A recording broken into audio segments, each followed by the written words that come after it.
It's Monday, October 19th, and you're watching The Great Lost Rewatch. Today we're watching Season 1, Episode 2, The Pilot Part 2.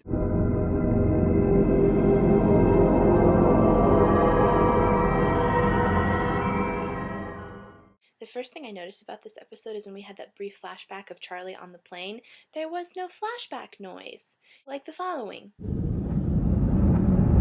Sawyer's first nickname, and it was, I believe, unless I missed one, it was Lardo to Hurley.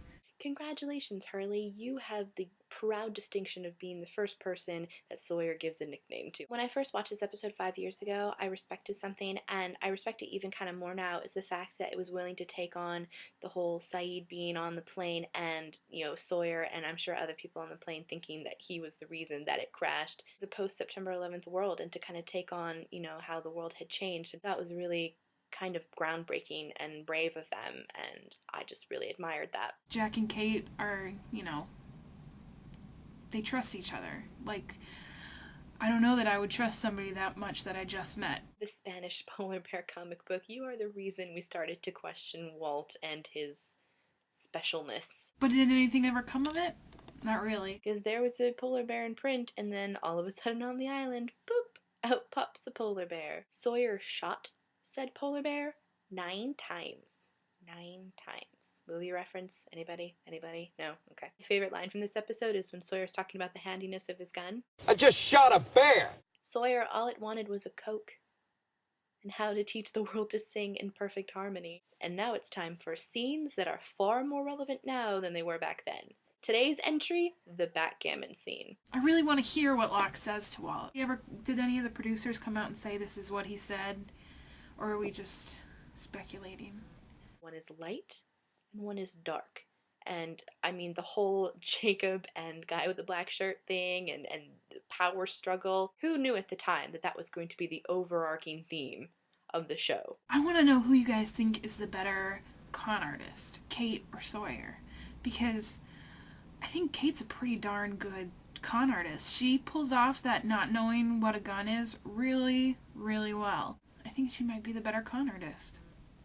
What do you guys think? In the flashback scene when they're in the airplane, when it's focusing on Kate and the marshal in the airplane and it reveals that she's the fugitive, the plane starts to break apart and she puts the mask on herself and then she puts the mask on the marshal. And I wonder why she does that. He's knocked out, cold, but she still takes the time to put the mask on him. I don't know, I thought that was weird. I don't think it's out of character, I don't know. Kate ends up being the prisoner that the marshal had on the plane. It's definitely one of, if not the first, what? Moments on Lost. Many more entries soon to follow. And my favorite line, probably of the whole series. Guys,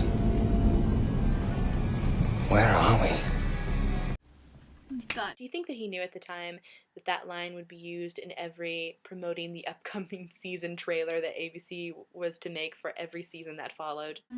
And I was just like, where are they? I was so excited. I couldn't wait for the next Wednesday to come around so that I could learn more. And of course, we still don't know where they are. Or what the island is. And that's where we're going to leave it, wondering, guys, where are we? In fact, that's kind of where we've left it every episode since. I'm doing Tabula Rasa tomorrow, so leave your comments. I might try to answer some questions or read some comments in the video if there's time and if we get any comments. So, yeah. I'll see you guys tomorrow. We're gonna need to watch that again.